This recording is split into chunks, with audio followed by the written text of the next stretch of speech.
যুগান্তকারী এক আবিষ্কার, তার ছাড়াই বিদ্যুৎ পাঠানো এখন আর কল্পনা নয়, বাস্তব। যুক্তরাষ্ট্রের প্রতিরক্ষা গবেষণা সংস্থা ডারপা সম্প্রতি 9 কিলোমিটার দূরে তারবিহীনভাবে বিদ্যুৎ প্রেরণ করে বিশ্বকে চমকে দিয়েছে।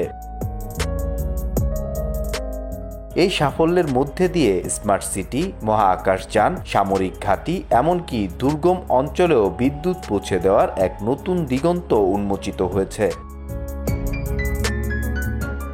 ডারপার পাওয়ার প্রোগ্রামের অধীনে লেজার প্রযুক্তি ব্যবহার করে উচ্চ ক্ষমতার বিদ্যুৎ রূপান্তর করা হয়েছে আলোর ভীমে, যা পাঠানো হয়েছে বহুদূরের গ্রাহকদের কাছে। সেখানে ফটোভোল্টেইক সেল প্রযুক্তি ব্যবহার করে আলোকে আবার বিদ্যুতে রূপান্তর করা হয়।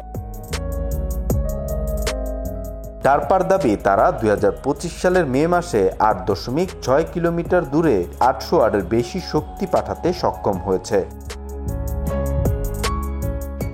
এমনকি পরীক্ষায় লেজার শক্তি ব্যবহার করে দূরবর্তী এক স্থানে পপকর্ন পর্যন্ত তৈরি করে এর কার্যকারিতা দেখানো হয়েছে। উল্লেখযোগ্য যে 19বিংশ শতকে বিজ্ঞানী নিকোলা টেসলা প্রথম এমন বিদ্যুৎ প্রেরণের স্বপ্ন দেখিয়েছিলেন, তবে প্রযুক্তিগত সীমাবদ্ধতার কারণে তা সফল হয়নি। এবার ডারপার গবেষণাই সেই স্বপ্নকে বাস্তবে রূপ দিল।